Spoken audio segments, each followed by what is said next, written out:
झारखंड के मुख्यमंत्री हेमंत सोरेन ने शुक्रवार को प्रभात तारा मैदान में 1500 पीजीटी शिक्षकों को नियुक्ति पत्र दिया।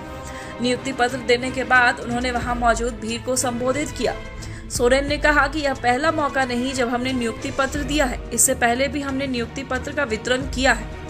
हेमंत सोरेन ने कहा कि आज का दिन महत्वपूर्ण है क्योंकि आज शिक्षकों की नियुक्ति हो रही है। हमने अब तक 20,000 से अधिक नियुक्ति पत्र दिए हैं। कुल मिलाकर 60,000 से अधिक नौजवानों को हमने नियुक्ति पत्र दिए। कहा कि हमने सरकार ठीक से संभाला भी नहीं था कि वैश्विक महामारी कोरोना ने हमें जकड़ लिया। पूरी दुनिया रुक सी गई थी। विपरीत परिस्थितियों में भी हमने हार नहीं मानी, रात दिन सजग रहे। झारखंड के सीएम ने यह भी कहा कि कोरोना समाप्ति की ओर था तो हमारे विरोधियों ने अपनी हरकतें शुरू कर दी। अलग अलग संस्थाओं की मदद से षड्यंत्र रचने लगे। हमें काम करने से रोकने की कोशिश की, लेकिन हम रुके नहीं, चलते रहे और चलते रहे। हमें तो अपनी मंजिल तक पहुंचना था। हेमंत सोरेन ने कहा कि हमारे विरोधी सुनियोजित तरीके से घात लगाकर षड्यंत्र रचते हैं। हम झारखंड के लोग इनके षड्यंत्र को कभी कभी समझ नहीं पाते। इसका नतीजा हुआ कि मुझे 5 महीने जेल में रहना पड़ा। सोरेन ने यह भी कहा कि हमें उनकी ऐसी बातों से ना कभी डर था, न है और न लगेगा। इनसे कैसे लोहा लेना है हमें पता है। यह शह-मात का खेल चलेगा। आप आश्वस्त रहें। आपके लिए और इस राज्य की नौजवान पीढ़ी का रोजगार छीनने की हमारी सोच नहीं।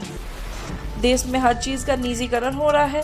कॉरपोरेट के हाथ में सारी चीजें सौंपी जा रही है, इसलिए नौकरियां छिन रही है। खजाने से सबसे ज्यादा पैसे जिसने लिए उसने सबसे कम रोजगार दिया। मुख्यमंत्री ने यह भी कहा कि केंद्र सरकार की नीतियों की वजह से कई छोटे मोटे मझले उद्योग कोरोना में बंद हो गए। सरकार की नीतियों की वजह से वो फिर से नहीं खुल सके। उसमें काम करने वाले लोग एक बार बेरोजगार हुए तो आज तक दर दर भटक रहे। हम जहाँ खड़े हैं वह प्रभात तारा मैदान HEC का मैदान है। HEC को उद्योगों की जननी कहा जाता है। इस उद्योग की बदौलत देश ही नहीं विदेशों में भी उद्योग स्थापित हुए।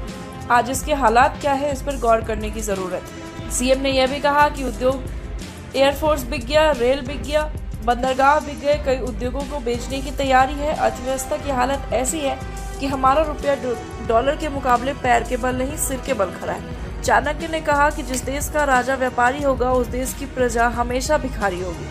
आज देश की स्थिति कमोबेश यही है। ऐसे ऐसे कानून बन रहे हैं जिनसे आदिवासी, गरीब, दलित सब परेशान है। नौजवान सड़क पर आ गए, नौकरी के लिए धरना प्रदर्शन करते हैं, लेकिन इन्हें फर्क नहीं पड़ता। मुख्यमंत्री ने यह भी कहा कि सबसे ज्यादा मार राज्य सरकारों को पड़ती है। हमने कोशिश की कि अधिक से अधिक नौजवानों को राहत दे सके।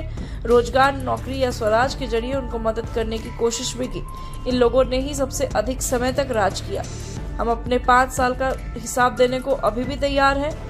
इसी प्रभात तारा मैदान में आकर अगर वो चाहे तो हमसे डिबेट भी कर ले।